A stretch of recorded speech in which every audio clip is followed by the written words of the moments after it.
अस्सलामुअलैकुम गाइस, कैसे हैं आप सब। आई होप आप सब ठीक होंगे और अल्हम्दुलिल्लाह अल्लाह का शुक्र है मैं भी बिल्कुल ठीक हूँ। और आप लोगों के बताएं सब किस तरह है। और कल सबको रबीउल अव्वल मुबारक हो। कल 12 रबीउल अव्वल है और सबको रबीउल अव्वल मुबारक हो। सुबह और लोग तैयार होते हैं, इंजॉय करने के लिए जाते हैं बाहर, तो बहुत अच्छा लगता है रबीउल अव्वल पे, क्योंकि हमारे नबी पाक सल्लल्लाहु अलैहि वसल्लम की वलादत का दिन है।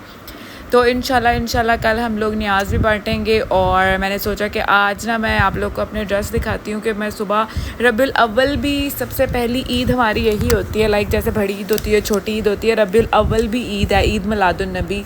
तो इसको भी हम ईद की तरह ही सेलिब्रेट इसको करना चाहिए हर इंसान को।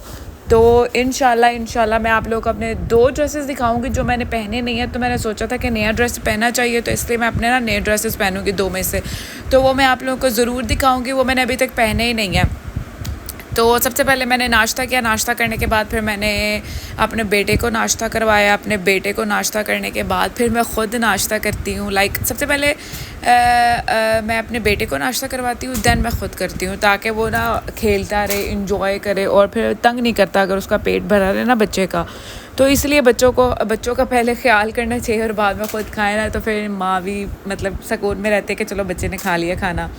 तो बस जी, अब मैं अपने लिए बना रही थी गोभी। तो काफ़ी देर हो गई थी गोभी नहीं बनाई, तो मैंने उसको अच्छे से काट कर रख लिया। और उसके बाद फिर मैंने अच्छे से प्याज फ्राई किए। और उसके बाद फिर ना इसमें मैं सारे स्पाइसेस वगैरह डाल के और उसको फिर मैं ना गोभी को इसके अंदर डाल के, तो उसको जो गोभी का नेचुरली पानी होता है ना, उसके साथ ही गोभी गल जाती है, तो उसमें पानी एक्स्ट्रा डालने की ज़रूरत ही नहीं होती है। और एक दफ़ा पता है क्या हुआ, मुझे एक बड़ी अच्छी तरह याद है, एक मेरी कज़न हमारे घर पर रहने आई थी, तो उसको ना मेरी मामा चली गई बाज़ार। और हम ज़रा थोड़े छोटे थे, क्योंकि मुझे तो इतनी कुकिंग भी नहीं आती थी और ना ही मैंने कभी खाना बनाया था। और मैं काफ़ी छोटी थी, लाइक 10 to 12 ईयर्स की होंगी। तो तब मेरी जो कज़न थी ना वो बड़ी थी, लाइक वो मतलब मैच्योर थी, यंग थी।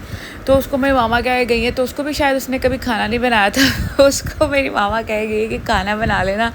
उसको गोभी वगैरह अभी तक मुझे याद है, तो उसको गोभी वगैरह कहा है तो कि तुमने खानी है, मतलब काट के उसको दे दिए कि इसको तुमने पकाना है। जैसे नॉर्मली सारे खाने बनते हैं वैसे यही बनता है। तो उसने पता क्या किया, उसने मसाला वगैरह बना के अच्छी तरह ना, तो उसमें इतना ज़्यादा पानी डाल दिया ना कि वो गोभी पानी में तैर रही थी, जैसे हम आलू गोश्त शोरमे वाला नहीं बनाते वैसे।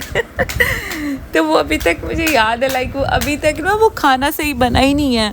तो मैंने उसको पूछा, मतलब कि मेरी मामा कहती है कि तुमको गोभी नहीं बनानी आती है। कहती नहीं, मुझे तो नहीं आती है, मैंने तो पहली दफ़ा ही बनाई है। तो मेरी मामा कहती है पागल हो रहा है, अगर तुम्हें नहीं बनानी आ रही थी तो हमें पहले ही बता देते, तो तुम्हें तरीका बता देती ताकि तुम्हें पता चल जाता है कि खाना किस तरह बनता है। तो इस गोभी को देख के ना तो मुझे वो वाला वक्त याद आ गया। तो मैंने सोचा कि मैं आप लोग के साथ भी शेयर करती हूँ कि गोभी किस तरह बनती है। कुछ लोग होते हैं गोभी में पानी डाल देते हैं, लेकिन जो गोभी होती है ना वो अपने नेचुरली पानी में पक जाती है, क्योंकि वो जब आप गोभी को डालते हैं ना मसाले में, तो जब आप उसके ऊपर उसका ढक्कन देते हैं तो जो गोभी होती है ना वो अपना पानी छोड़ देती है, तो उसी पानी में ना गोभी गल जाती है बहुत अच्छे से। और यकीन करें, मैंने इस गोभी में बिल्कुल भी पानी नहीं डाला था और अपने जो पानी था इसका नेचुरली उसी में ही गल गई थी और बहुत मज़े की अच्छी तैयार हो गई थी।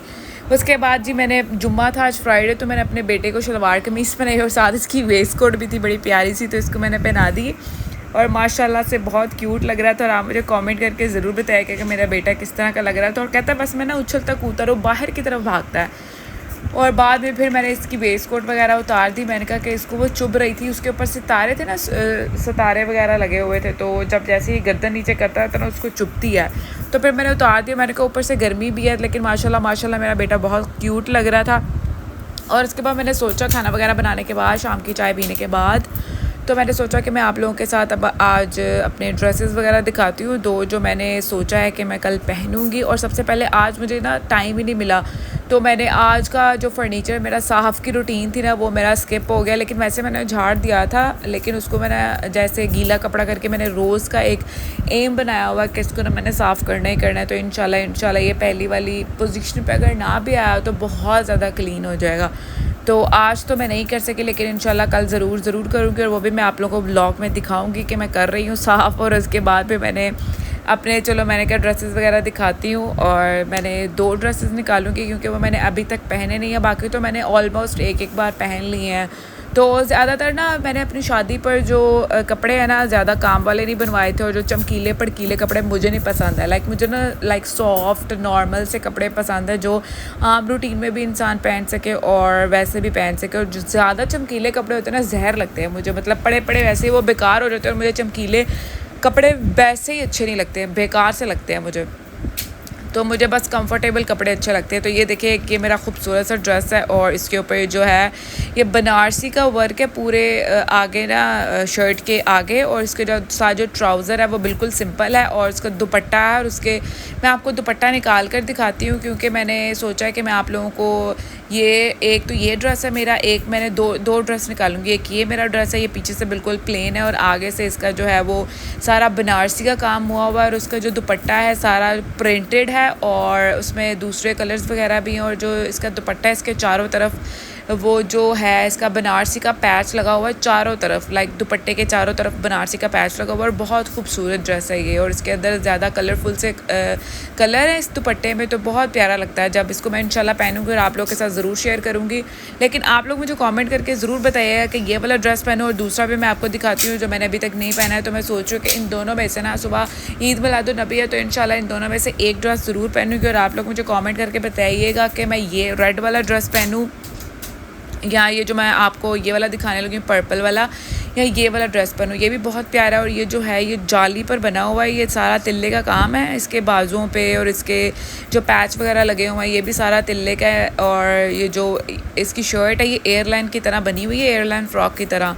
तो इसका जो दुपट्टा है ये भी सारा प्रॉपर सूट ये जो दुपट्टा है ये जाली का है लेकिन जो सूट है वो शिफॉन के ऊपर बना हुआ है, तो सारा तिल्ले का काम है। और ये जो दुपट्टा है इसके ऊपर भी सारा चारों तरफ तिल्ले का काम हुआ है और इस ग्रीन और पर्पल का कॉम्बो है ये। और वो जो दूसरा है वो रेड है और मल्टी शेड का दुपट्टा है और ये दो है। बस आप लोग मुझे कमेंट करके ज़रूर बताइएगा रेड पहनूँ या पर्पल पहनूँ। तो इंशाल्लाह इन दोनों में से मैं कल जो पहनूँगी वो मैं व्लॉग ज़रूर बनाऊँगी। और टिल देन टेक केयर।